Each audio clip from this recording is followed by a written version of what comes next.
Advantage offside, pillars.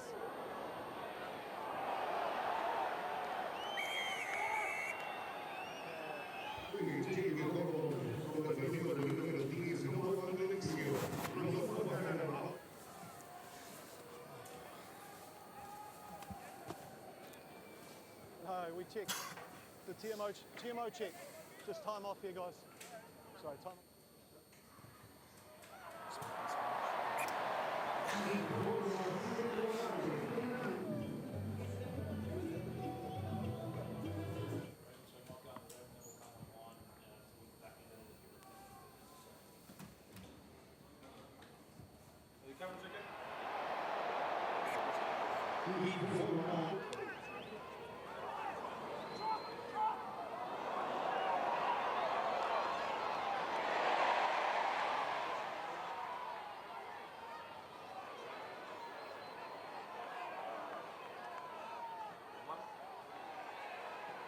That's it. Advantage offside. Joe, first and foremost, how do you just describe the emotion and how proud are you of the way you decided just fought and just found a way to get the job done in the end? Yeah, really proud. Obviously, we made a few things hard for ourselves, giving them a head start at home, loud crowd, and then, very difficult conditions with a swirly wind and a very greasy ball, but we didn't control the kick-off well and often put ourselves straight back under pressure, which was frustrating. But we built our way forward, scored a couple of good tries, probably created a couple of other chances that would have been great to give us a little bit of maybe breathing space or put us into the contest on a more positive footing.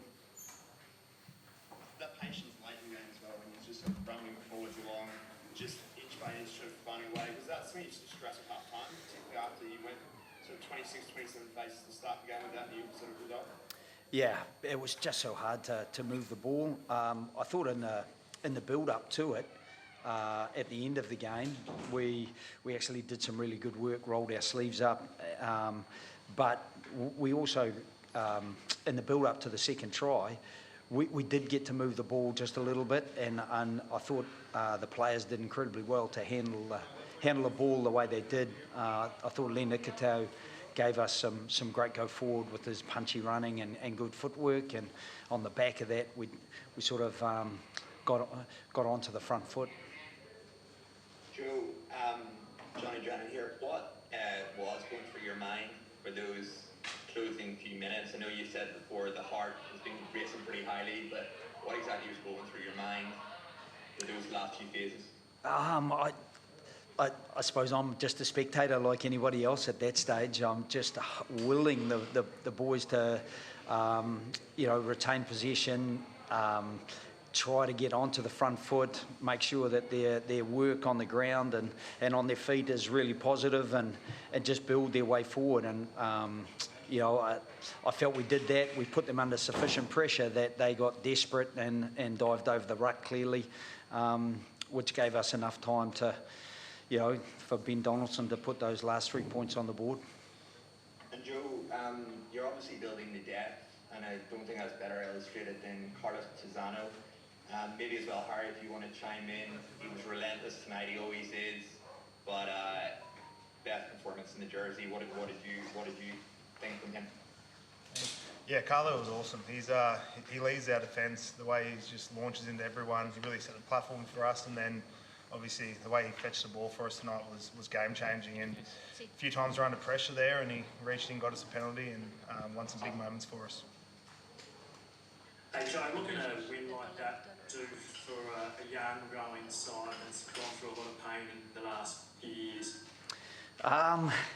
Hopefully give it a little bit of a springboard, but really we know that in very different conditions, forecast 26 degrees in Santa Fe next week, we're going to be playing a different Pumas side, a very motivated Pumas side. So as happened with the Pumas and the All Blacks, at the very top level, the margins are fine, and that can swing very quickly. And even within a game, we saw earlier today, a 10-point margin with 10 to go wasn't enough if a team really finishes over the top. And you know, I massive respect for Felipe Contepomi. I have no doubt that he will get his charges well and truly organised to create problems for us next week.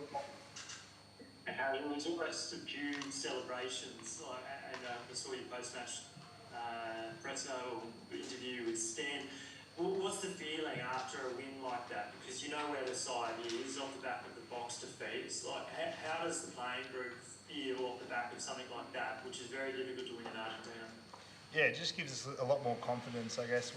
We are a young group and we've been building from the start of the year, and we played some decent footy against the Box, but they're the best in the world and we didn't get the results there. But felt as if we did improve in those games, and then tonight we just showed some more improvement, and just to get the win just gives that little bit more confidence to, I guess, keep improving.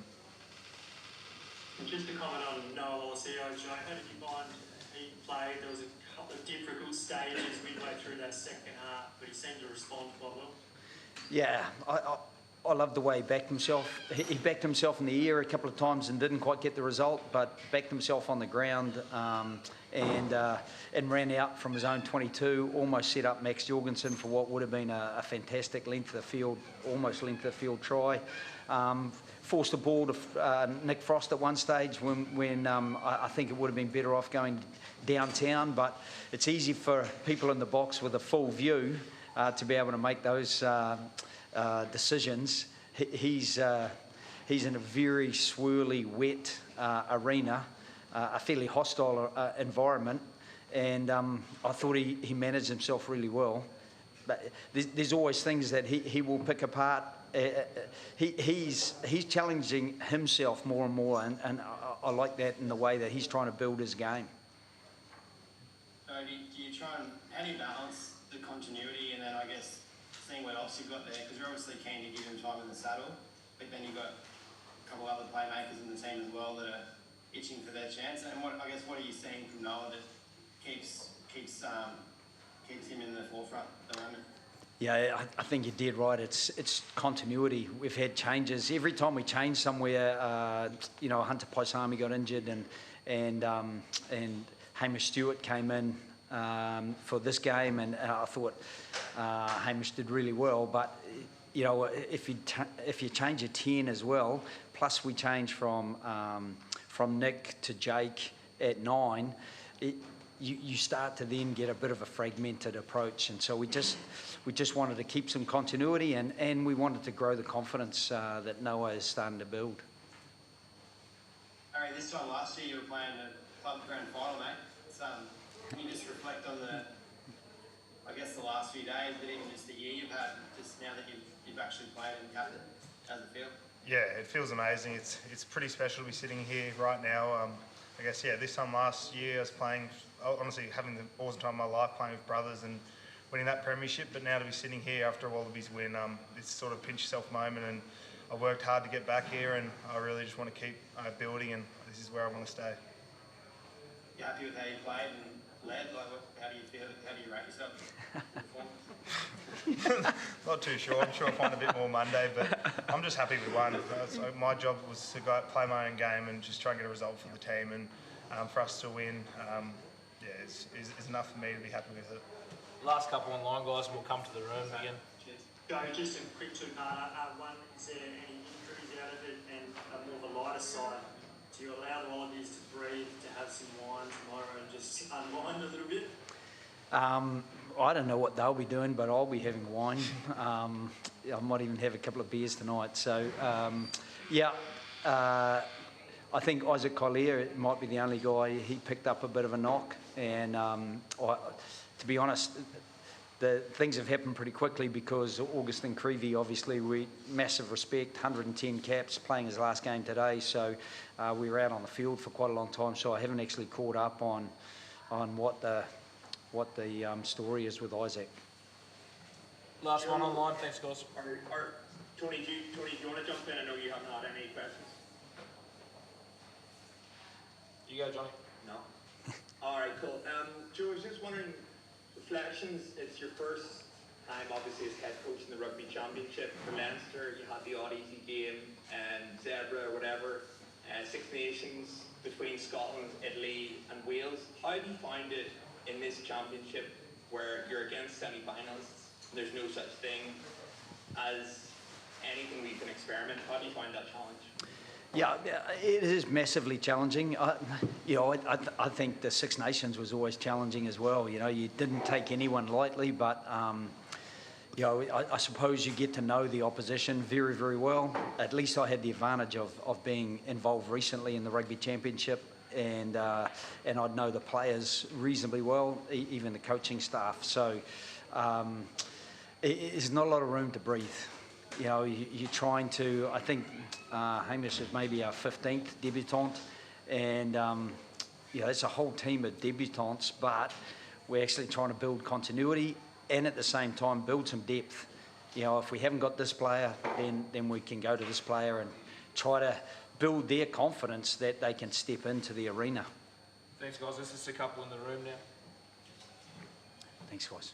Hello, for us, I am Julieta Colimodio for Parlantito del Gol. Congratulations for the victory first. And my question is for you both. The wedding in Buenos Aires, you know, is very bad. How do you feel the team that? I thought Los Pumas were incredibly tough to beat tonight, and in very tough weather. I think both teams had to try to acclimatise and play in the conditions, and I actually thought both teams tried to play with the ball, maybe too much at times, and it made it tough. Carreras put the ball right in a difficult spot all the time from kickoff, and it made it very difficult for us, and immediately if we did score, we were back under pressure, which was difficult, and they scored early and brought the crowd into it. So it was uncomfortable, but we feel, I feel with the team proud of the way they built their way back into the game. So yeah, winning in Buenos Aires is very, very tough to do, and so I think we're all very relieved. Hola, buenas noches. La pregunta para Joe y para Harry, si tendrían algunas palabras sobre el retiro de Agustín Crevi, que jugó su último partido. Joe tuvo la posibilidad en varios seleccionados de enfrentarlo y Harry obviamente con Australia. Some thoughts about the Agustín Crevi retirement, his career. You were head coach in other... Yeah, I have been sick of being beaten by Agustín Crevi. I was coaching in the 2015 World Cup with Ireland and got beaten in the quarterfinal, and Agustín was part of that. And so he's been a bit of a nightmare for me for the last 9 years, but what a champion. And disappointed that he couldn't go out with a win, but he certainly went out with the support of the people.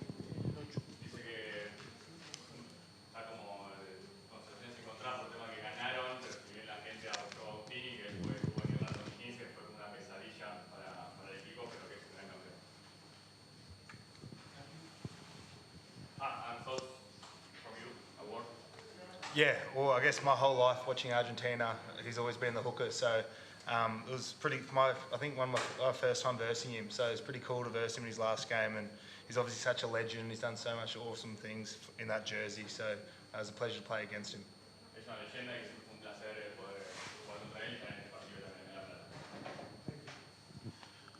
Buenas noches, Juan y Rodríguez para Diario Litoral de la ciudad de Santa Fe, la ciudad en la cual la semana que viene van a estar enfrentándose ambos seleccionados una vez más. Y pensando en ese partido, teniendo en cuenta, la pregunta es para Joe, teniendo en cuenta, obvio, recién terminó si se piensa ya en alguna estrategia diferente, teniendo en cuenta que ya desde lo climático probablemente sea distinto el día y bueno, más allá del conocimiento que tengan entre todos. Yeah. You have obviously recently finished this game, but if you have a strategy about the weather would be different in Santa Fe, if you have some thoughts about the next game. Yeah, it's a good question. I think some of the thoughts for next week will be what we work on Monday, Tuesday and Thursday this week, because we are expecting very much different weather. I think, therefore, it will be a faster game. We will need to be ready for the speed Los Pumas play at, particularly with some of their athletes like Chocobaras. He was a little bit unlucky tonight. I think he knocked it on when he might have gone through a gap. We can't expect him to do that next week. He's a very good player. Sinti the same. So they're dangerous out there. And obviously Montoya, they are always good hookers. I coached Mario Ledesma many years ago, caught up with Mario this week. He's a champion. Augustin Creevy won Montoya. So I'm sure that he will get the pack going forward as well, and it will be another massive challenge for us. Voy a partes. Dice que la semana que viene seguramente haya un clima diferente, que van a trabajarlo el lunes, martes y jueves para poder ir a ese partido, que Argentina seguramente tenga una velocidad diferente de acuerdo al clima, con jugadores como Chocobares, también tuvo elogios para Montoya, y recordó a algunos de los hookers grandes que tuvo Argentina, como Mario Ledesma, que él fue el entrenador, Crevi, Montoya. Hi, my name is Gabriel Sarkis from 22 Yardas Rugby and Diario Marca. What do you consider that were the main points in this victory? Yeah, I think for us, I felt our scrum was good. Some of our line-out play right at the end there, we made the line-out work, but in very difficult conditions. And I thought that some of our handling was very good in the passing game, but not so much in the kicking game. And we will need to improve that for next week. Gracias. Hi, congratulations for the victory. The question is for both. This victory is so important for you because you were in the last position and now you can be alive with this situation. You won this match that was so difficult because of the people, because of the weather. What are your feelings about this match that was so important for us, for you in this case, and for us with the Agustin Crevi retirement? Yeah, I think we're still last. Unfortunately, we only have 4 points. I think Los Pumas have 5 and the All Blacks have 6 and South Africa have 14. So we still have lots of work to do, but we're just very relieved that we got the 4 points tonight because we want to be in the contest. And now at least we are in the contest, even if it's not to win. We're at least in the contest for second and third, potentially. Thank you. Thank you. Muchas gracias.